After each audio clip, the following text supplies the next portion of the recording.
Welcome to Blessed Man Meditations. My name is Andy.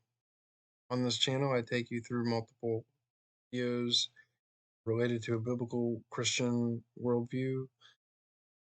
Previously, we've gone through More Than a Carpenter by Josh McDowell. We've discussed the evidence for the resurrection of the Lord Jesus Christ from the evidence that demands a verdict by Josh McDowell.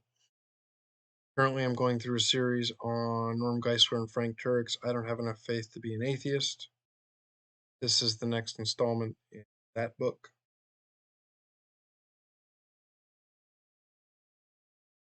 These are the different chapters in that book. Last time we discussed Can We Handle the Truth, which is the first chapter after the introduction.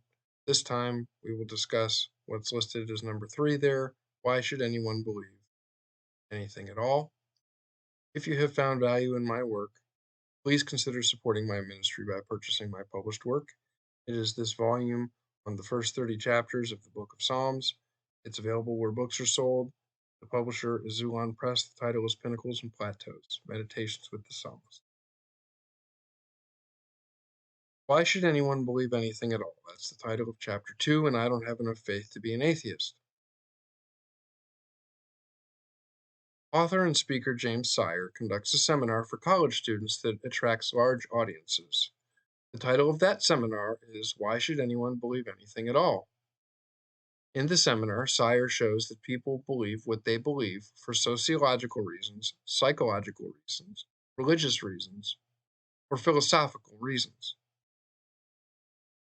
Sociological reasons include our parents, our friends, the society in which we live, and the culture in which we live. Psychological reasons, for reasons why we believe, include the comfort that those beliefs bring, the peace of mind that those beliefs bring, the meaning that we get in our life from having those, the purpose that our lives seem to have by adopting those beliefs, the hope that those beliefs brings us, and the identity that we can feel about ourselves based on the beliefs that we hold.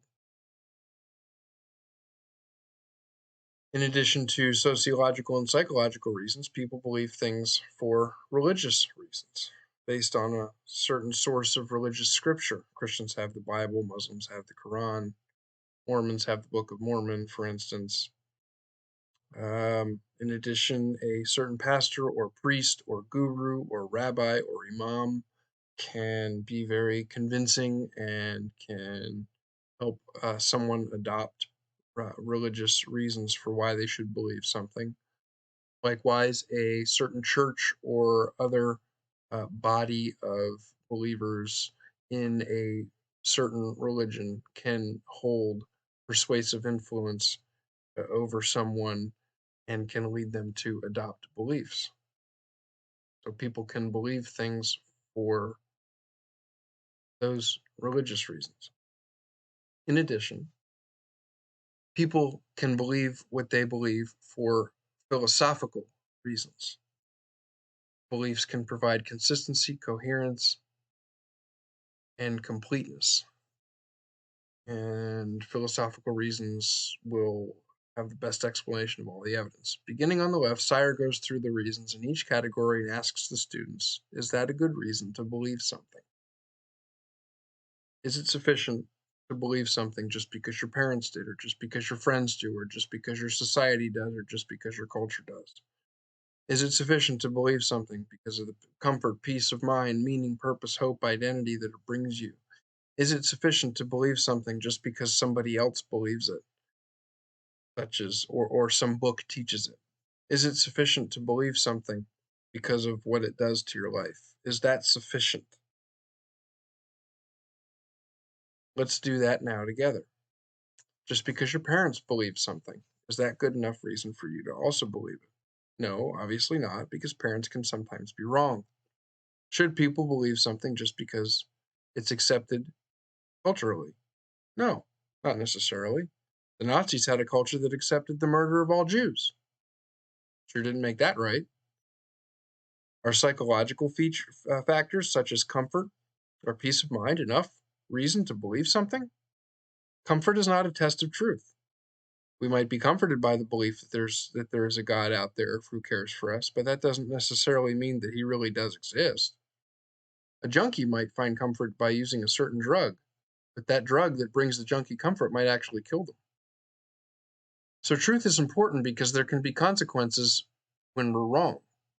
When we believe wrong things, that can be bad. Like that junkie. If that junkie wants to believe that that drug can bring them comfort, that comfort that they feel might actually end up killing them. Yes, if someone is wrong about a drug, they could take too much and kill themselves. Likewise, if someone's wrong about the thickness of ice, they might fall in and freeze to death. So for pragmatic reasons, it makes sense that we should only believe true things. That which we believe had better be true. Yes, because over the long run,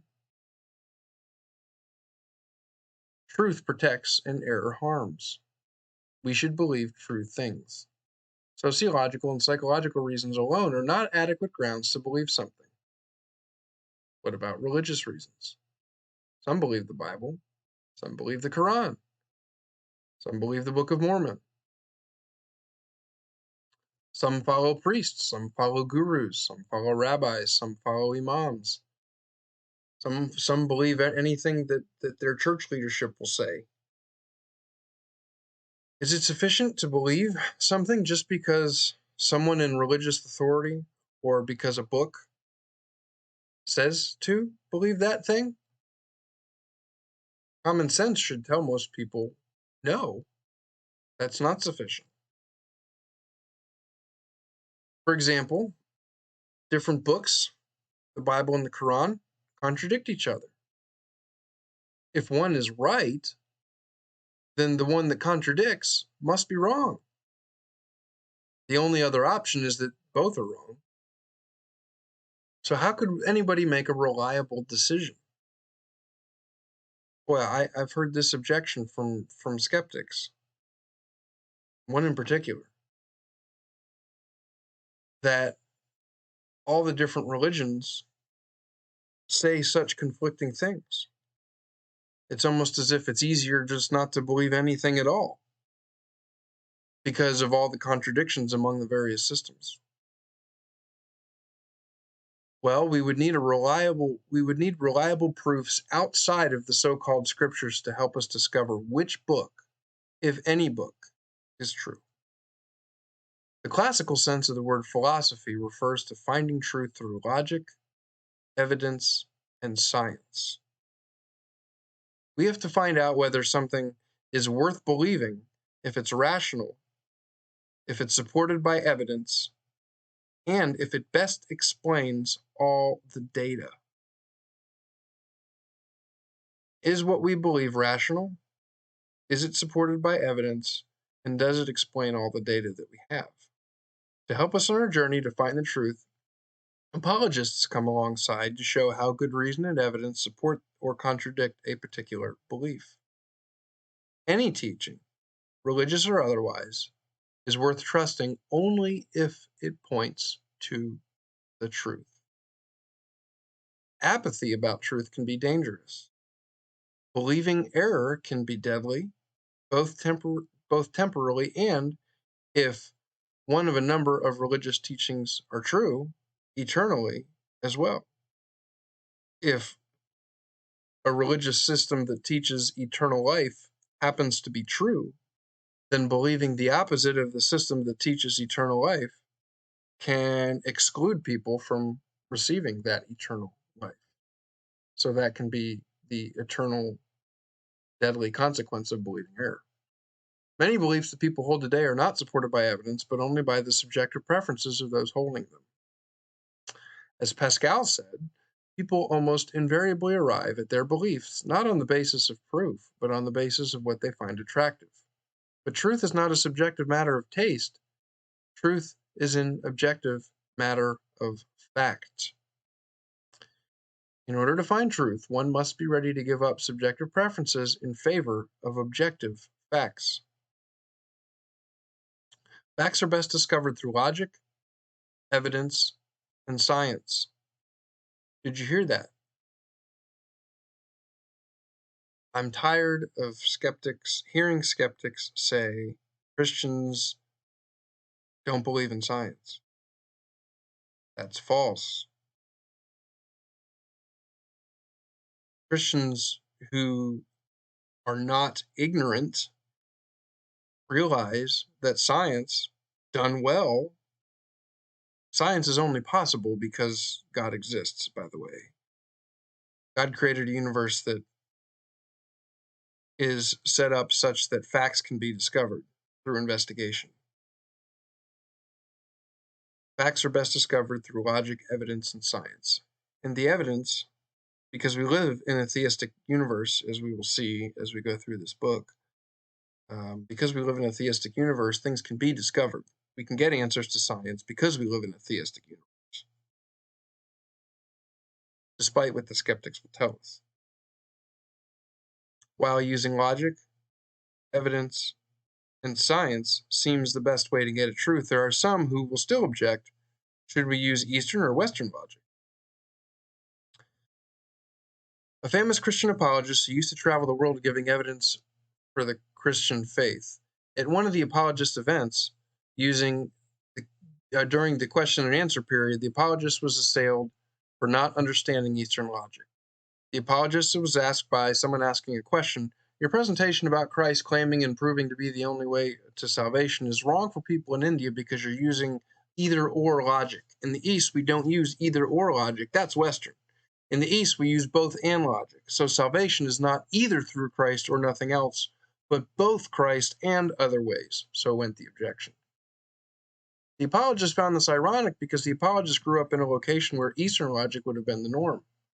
The two continued to debate the issue until the assailant was forced to admit that the things that the two were discussing work in the East just like they work everywhere else. The point was that truth is truth no matter where one comes from. Murder is wrong no matter which country the murder happens to occur. The law of gravity is just as applicable in one country as it is in the next. The law of logic is just as applicable in one country as it is in the next. The same logic applies to all people whether they believe it or not. Truth is truth no matter where you're from. There's only one type of logic that helps us discover truth. It's the one built into the nature of reality that we can't avoid using. Despite this, people will try to tell you that logic doesn't apply to reality or logic doesn't apply to God, or there are different types of logic and so on. But as they say such things, they use the very logic they deny. In conclusion about Western logic versus Eastern logic, it's important to note that the Roadrunner tactic uses undeniable laws of logic to expose that much of what our common culture believes about truth, religion, and morality is undeniably false. That which is self-defeating cannot be true, but many Americans believe it anyway. We contradict ourselves at our own peril. The Roadrunner tactic is so effective because it uses the law of non-contradiction. The law of non-contradiction is a self-evident first principle of thought that says contradictory claims cannot both be true at the same time in the same sense. In short, it says that the opposite of true is false. We all know this intuitively, and we use this every day. Suppose you see a married couple on the street one day, friends of yours, and you ask the wife if it's true that she's expecting a baby. If she says yes, and her husband says no, you don't say, thanks a lot, that really helps me. You think, maybe she hasn't told him, or maybe they misunderstood the question, or maybe something worse. There's one thing you know for sure. They both can't be right. If one says they're not expecting a baby and the other says they are expecting a baby, they both can't be right. The law of non-contradiction makes that self-evident to you. When investing any question of fact, including the question of God, the law of non-contradiction applies. Either theists are right, that God does exist, or atheists are right, that God does not exist. Both the theist and the atheist cannot be correct. Likewise, either Jesus died and rose again as the Bible claims, or he did not, as the Quran claims. One is right, the other is wrong. They both cannot be correct. While reasonable people have no problem with the law of non-contradiction, Some very influential philosophers have denied it implicitly in their teachings. Perhaps the two most influential of these philosophers who have denied the law of contradiction are David Hume and Immanuel Kant. Many people have never heard of Hume or Kant, but their teachings have affected the modern mind greatly. Perhaps more than any other person, David Hume is responsible for skepticism that is prevalent today. As an empiricist, Hume believed that all meaningful ideas were either true by definition or must be based on sense experience. Since, according to Hume, there are no sense experiences for concepts beyond the physical, any metaphysical claims, those claims about concepts beyond the physical, including God, should not be believed because they're meaningless. So he's throwing out God before he even hears anything else. In fact, Hume asserted that propositions can be meaningful only if they meet one of the following two conditions.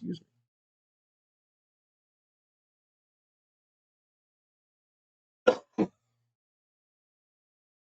first condition, the truth claim is abstract reasoning, such as a mathematical equation or a definition. 2 plus 2 equals 4. All triangles have 3 sides. Or the truth claim can be verified empirically through one or more of the 5 senses. While Hume claimed to be skeptic, Hume certainly wasn't skeptical about these two conditions. He was absolutely convinced he had the truth. In fact, Hume concludes in his inquiry concerning human understanding with this emphatic assertion. If we take in our hand any volume of divinity or school metaphysics, for instance, let us ask, does it contain any abstract reasoning concerning quantity or number? No. Does it contain any experimental reasoning concerning matter of fact and existence? No. Commit it then to the flames, for it can contain nothing but sophistry and illusion. Wow. Do you see the implications of Hume's two conditions? Hume is correct that any book talking about God is meaningless. Nearly 200 years later, Hume's two conditions were converted into the principle of empirical verifiability by 20th century philosopher A.J. Ayer. The principle of empirical verifiability claims that a proposition can be meaningful only if it's true by definition or if it's empirically verifiable. By the mid-1960s, this view had become the rage in philosophy departments across the country. In the book, Geisler relates a story from his days as a student at the University of Detroit. The professor in Geisler's class assigned students to do presentations from chapters in Ayer's book, Logic, Truth, and Language. Geisler volunteered to do the chapter titled The Principle of Empirical Verifiability. The professor had Geisler give his presentation before everyone else in the class and asked Geisler to limit his presentation to 20 minutes or less. This is a humorous story. Geisler brilliantly employed the Roadrunner tactic and simply said, the principle of empirical verifiability states there are only two kinds of meaningful propositions. Number one, those that are true by definition, and number two, those that are empirically verifiable. Since the principle of empirical verifiability, Geisler said itself, is neither true by definition nor empirically verifiable, it cannot be meaningful. He then promptly sat down, marking the conclusion of his presentation. The class recognized that the principle of empirical verifiability could not be meaningful based on its own standard.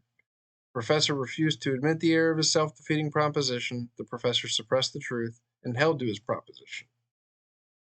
The professor's continued rejection of the truth was obviously emotional and required a change of the professor's heart and will to overcome. We have illustrated how Hume's hard empiricism and that of devotee A.J. Ayer is self-defeating. The claim that something can only be meaningful if it's empirically verifiable or true by definition excludes itself because that statement is neither empirically verifiable nor true by definition. Hume and Ayer try to prove too much because their method of discovering meaningful propositions excludes too much. Certainly, claims that are empirically verifiable or true by definition are meaningful. However, such claims don't compromise all meaningful statements as Hume and error contend. So, instead of committing all books about God to the flames, as Hume suggests, you may want to consider using Hume's book to get your fire going. Immanuel Kant's impact has been even more devastating to the Christian worldview than David Hume's. For if Kant's philosophy is right, and there's no way to know anything about the real world, even empirically verifiable things. Why? Because according to Kant, the structure of your senses and your mind forms all sense data, so you never really know the thing in itself. You only know the thing to you after your mind and senses form it. At this point, for just a second, pause this video and locate a tree or a picture of a tree. When you locate the tree or the picture of the tree, resume this video.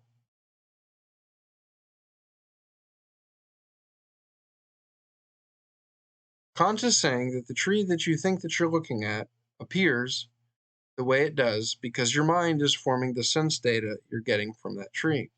You don't really know the tree in itself, you only know the phenomena your mind categorizes about the tree. In short, you can't, see the pun there, know the real tree in itself, only the tree as it appears to you.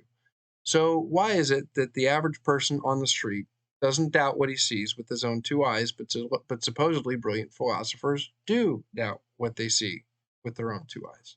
It becomes plain that the more one studies philosophy, if you want to make the obvious seem obscure, just let a philosopher get a hold of it. Yes, philosophy will muddy the waters for you. Nevertheless, we can't avoid studying philosophy because, according to C.S. Lewis, good philosophy must exist, if for no other reason because bad philosophy needs to be answered. Very true. Kant's philosophy is bad philosophy. Yet it has convinced many people that there is an unbridgeable gulf between them and the real world, that there's no way you can get any reliable knowledge about what the world is really like, much less what God is really like. According to Kant, we're locked in complete agnosticism about the real world. Thankfully, there's a simple answer to this, one that we've already discovered, the roadrunner tactic. Kant commits the same error Hume committed. Both Hume and Kant violate the law of non-contradiction. Kant contradicts his own premise by saying that no one can know the real world, while he claims to know something about it, namely that the real world is unknowable. In effect, Kant says the truth about the real world is that there are no truths about the real world. In addition, Kant's also making the nothing but logical fallacy. This is a fallacy because nothing but statements imply more than knowledge. Nothing but statements imply more than knowledge. Kant says he knows the data that gets to his brain is nothing but phenomena. But in order to show this, he would have to be able to see more than just the phenomena. In other words, in order to differentiate one thing from another thing, you have to be able to perceive where one ends and the other begins. For example, if you put a piece of white paper on a black desk, the only way you can tell where the paper ends is by seeing some of the desk that borders it. The contrast between the paper and the desk allows you to see the boundaries of the paper. Likewise, in order for Kant to differentiate the thing in the real world from that which his mind perceives, he'd have to be able to see both. But this is exactly what Kant says can't be done. Kant says only the phenomena of the mind can be known, not the noumena, his term for the real world. If there's no way to distinguish between the phenomena and the noumena, then you can't see how they might differ. And if you can't see how they might differ, then it makes much more sense to assume that they're the same. In other words, that the idea in your mind accurately represents the thing in the real world. What Turek and Geisler are saying is that you really do know the thing in itself. You really do know the tree you're seeing because it's being impressed on your mind through your senses. In other words, Kant was wrong. Your mind doesn't mold the tree molds your mind. Just think about a wax seal. It's not the wax that impresses the seal, it's the seal that impresses the wax. There's no gulf between your mind and the real world. In fact, your senses are the windows to the world, are your windows to the world. And your senses, like windows, are that through which we can look at the outside world. Senses are not that at which we are looking. Kant claims he can't know anything about the real world, the thing in itself. How does he know the real world is there? Kant's view is self-defeating because he claims you can't know anything about the real world while simultaneously asserting that he knows that the real world is unknowable. Hume and Kant are wrong. So what? Since Hume and Kant violate the law of non-contradiction, their attempts to destroy all religious truths fail. However, just because Hume and Kant are wrong, that doesn't necessarily mean that we have positive evidence for, say, the existence of God. The roadrunner tactic can only reveal that a proposition is false. The roadrunner tactic does not provide positive evidence that any particular claim, such as God is real, is true. So, is it true that a theistic God exists? Is there any knowable evidence that will give us certainty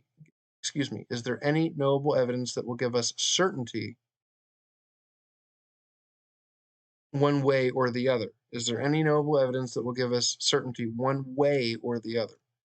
Is there such a thing as knowable evidence for an unseen God? To answer those questions, we need to investigate how truth itself can be known. So let's sum up what we've seen so far. Truth exists. Truth is absolute. Truth is undeniable. To say truth cannot be known is self-defeating because that very statement claims to be a known absolute truth. In fact, anytime we say anything, we imply that we know at least some truth because on any position, on any subject, implies some degree of knowledge. If you say that someone's position is wrong, you must know what is right in order to say that. You can't know what's wrong unless you know what's right. Even if you say, I don't know, you're admitting that you know something. Namely, you don't know something else about the topic in question. Not that you don't know anything at all. But just how does one know truth? In other words, by what process do we discover truths about the world? The process of discovering truth begins with the self-evident laws of logic called first principles. They're called first principles because there's nothing behind them. They're not proved by other principles. They are simply inherent in the nature of reality and are thus self-evident. So you don't learn these first principles, you just know them. Everyone intuitively knows these principles even if they haven't thought about them explicitly. Two of these principles are the law of non-contradiction and the law of the excluded middle. We've already seen the reality and value of the law of non-contradiction. The law of the excluded middle tells us that something either is or is not. For example, either God exists or God does not exist. Either Jesus rose from the dead or Jesus did not rise from the dead. There are no third alternatives. These first principles are the tools we use to discover all other truths. In fact, without them, you couldn't learn anything else. First principles are to learning what your eyes are to seeing. Just as your eyes must be built onto your body for you to see anything, first principles must be built into your mind for you to learn anything. It is from these principles that we can learn about reality and ultimately discover the box top to this puzzle we call life. Although we use these first principles to help us discover truth, they alone can't tell us whether or not a particular proposition is true. Consider the following logical argument. Premise number 1, all men are mortal. Premise number 2, Spencer is a man. Premise number 3, therefore Spencer is mortal. The self-evident laws of logic tell us that the conclusion Spencer is mortal is a valid conclusion. In other words, the conclusion follows necessarily from the premises. If all men are mortal and if Spencer is a man, then Spencer is mortal. However, the laws of logic do not tell us whether those premises and thus the conclusion is true. Maybe all men are not mortal. Maybe Spencer is not a man. Logic by itself cannot tell us one way or another. The point is more easily seen by looking at a valid argument that isn't true. Consider the following.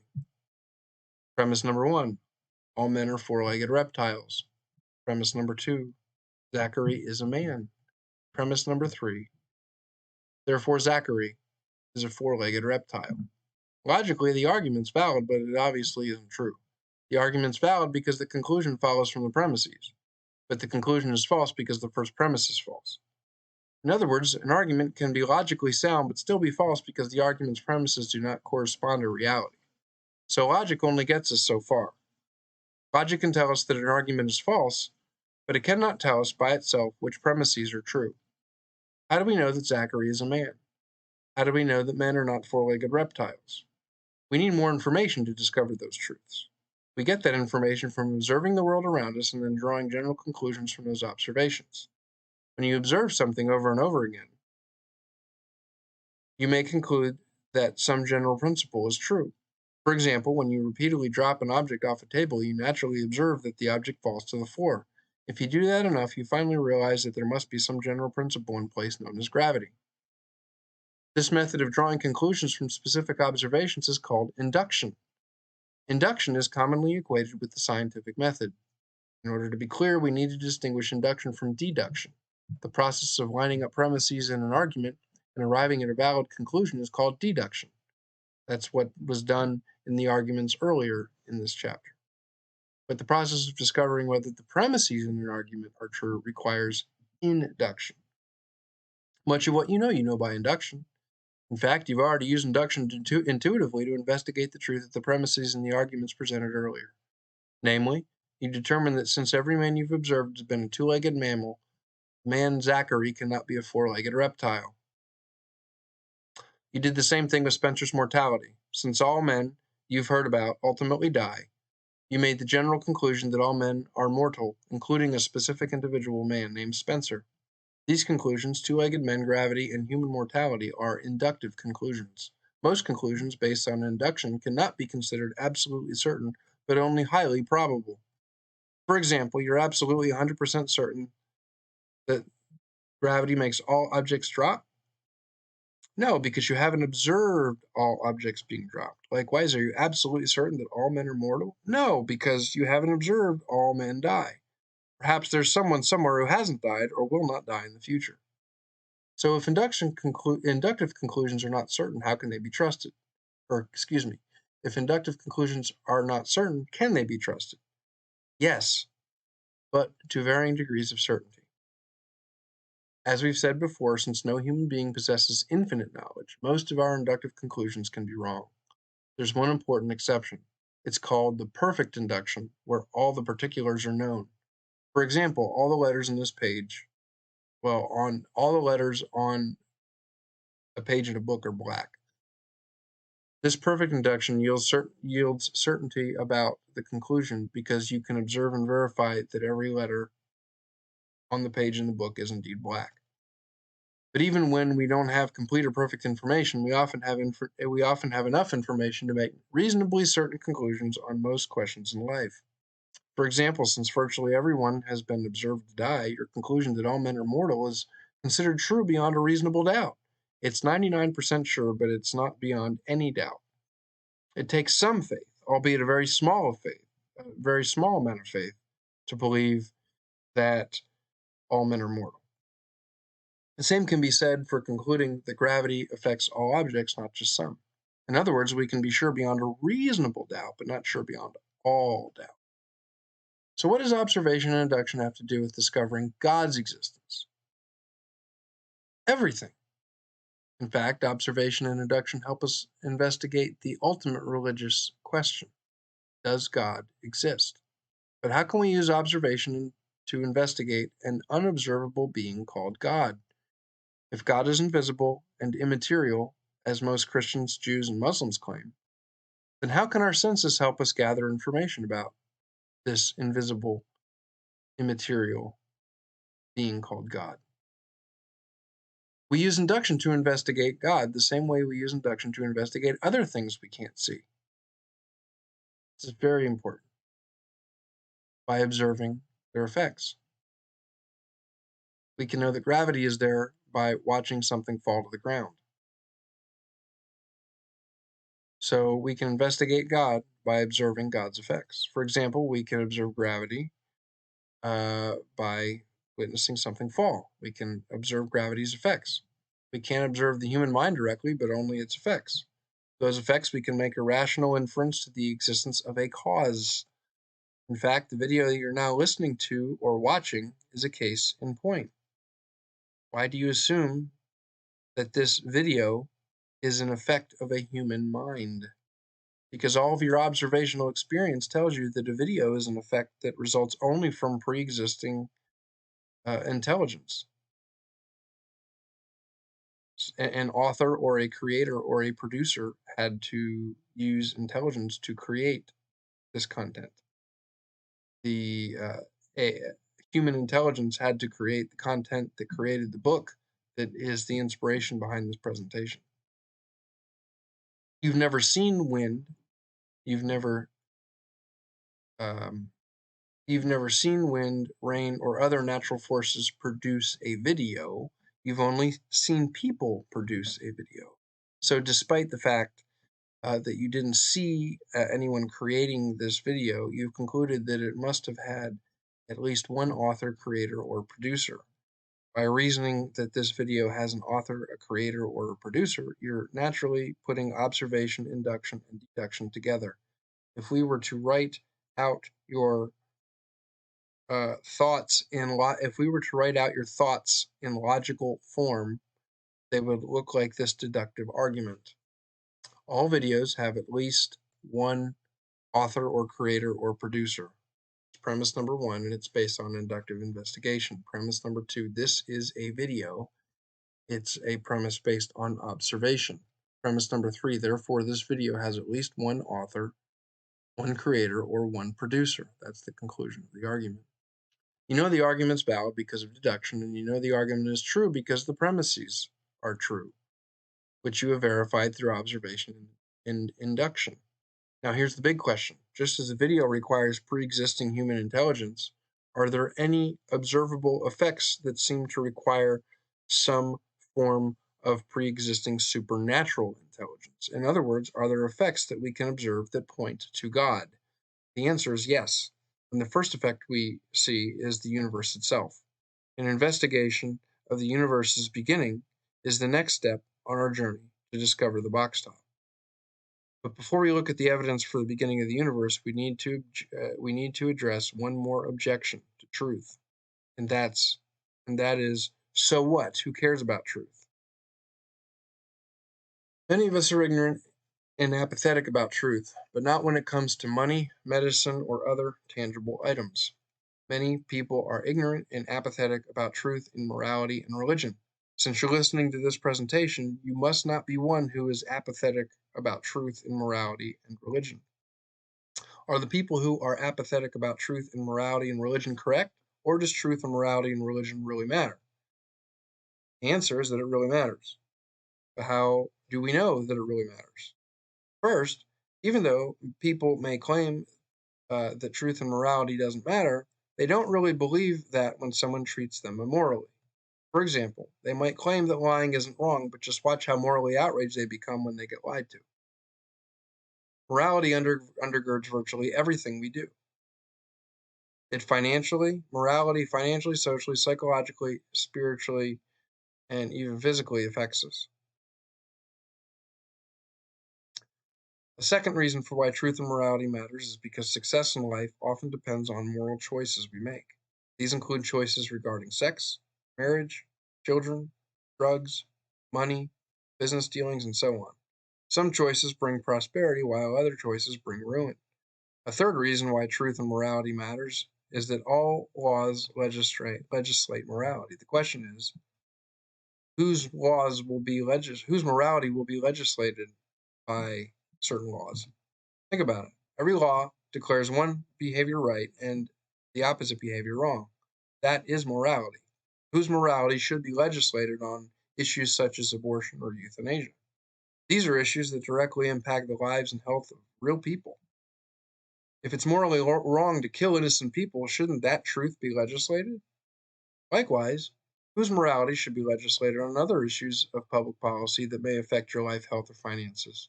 The answers we legislate can dramatically affect every citizen's life, liberty, and pursuit of happiness. There's no doubt that what we believe to be true about morality directly impacts lives.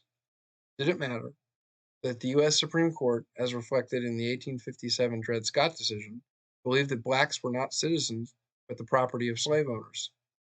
Did it matter that the Nazis believed the Jews were inferior to the Aryan race?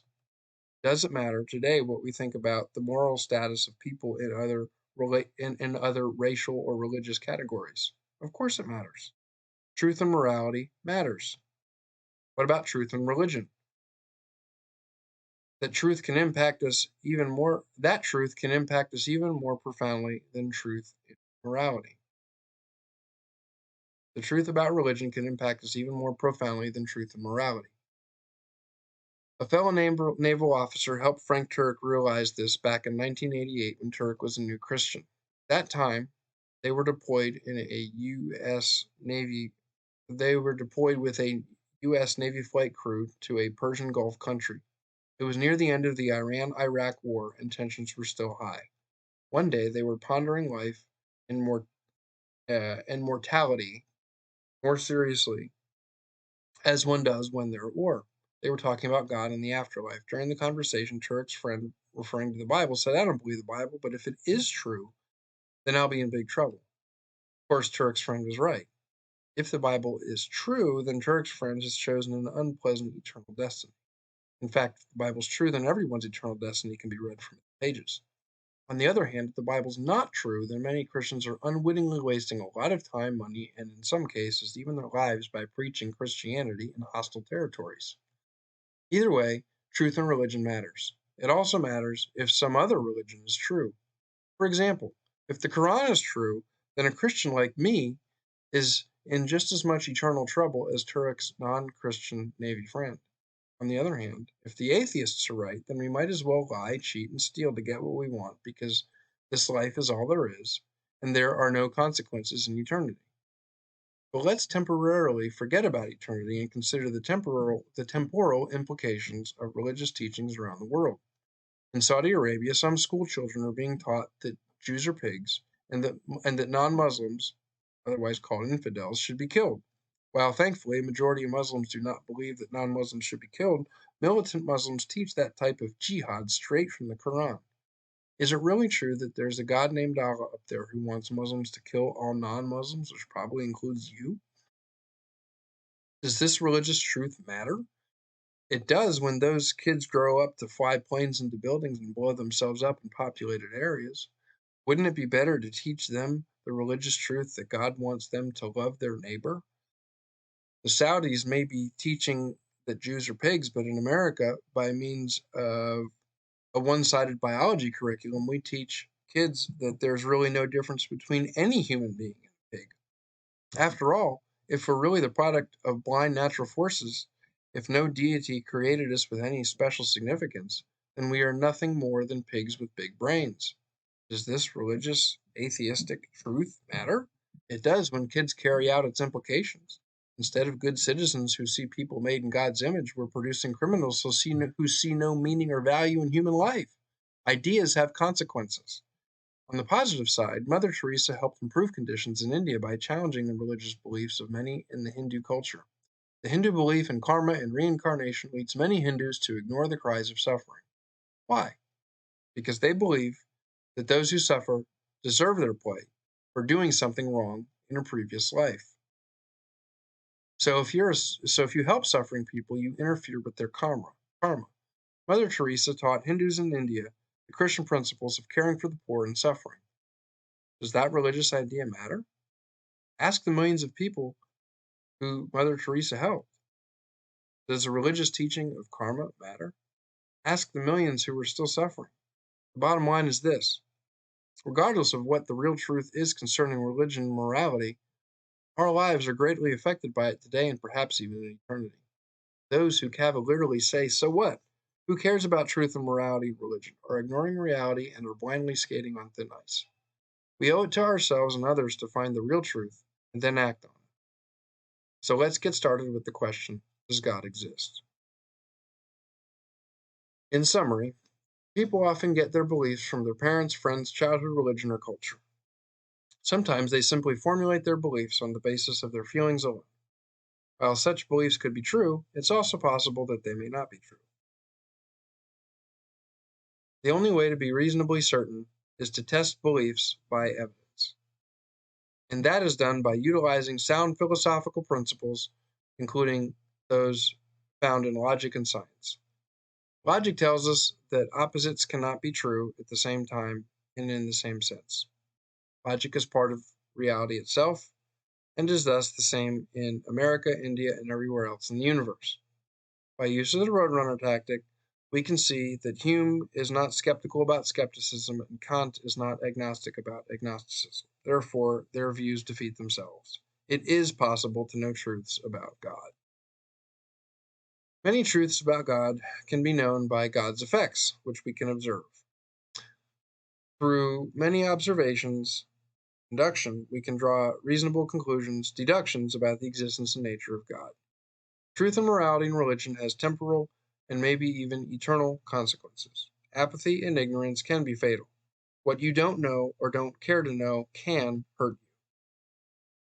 So why should anyone believe anything at all? Because they have evidence to support those beliefs and because beliefs have consequences.